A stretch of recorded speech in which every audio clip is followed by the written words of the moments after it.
Something that blew my mind, George, I don't know if you know this. I'm not a TikTok guy, but this morning, my wife, I asked her, what questions should I ask George?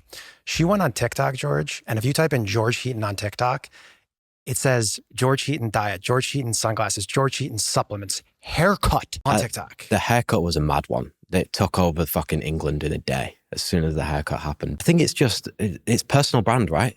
Yeah. Look at me, right? When I was 18, I wanted my own clothing brand.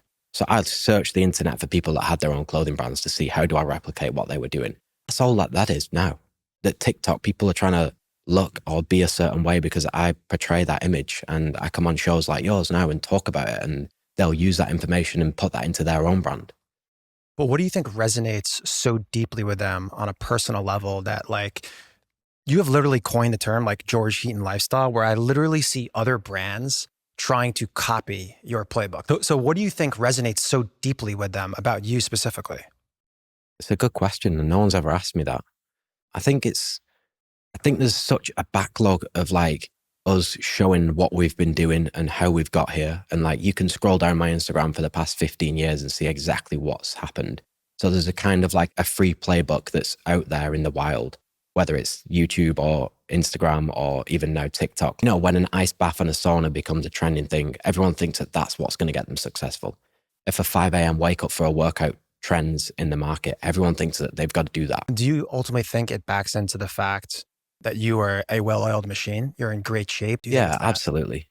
Yeah, definitely. I think it would be stupid of me not to say that like my self-image helps that.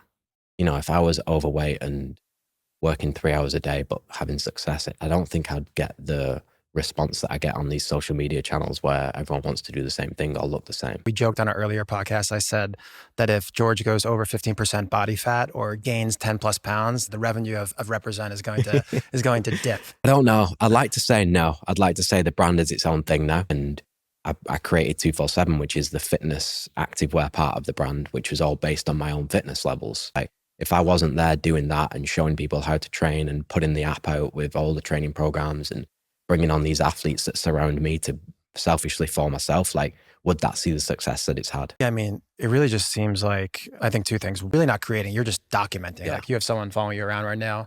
What about just for anybody starting a personal brand? Like, what would your recommendations be to them? I think the work has to come before the proof. Like, you've got to have something there that backs it up. And I had 10 years before I started my personal brand of building Represent. Like, I had a clothing brand there that was proving successful, and that's the work that came before the proof.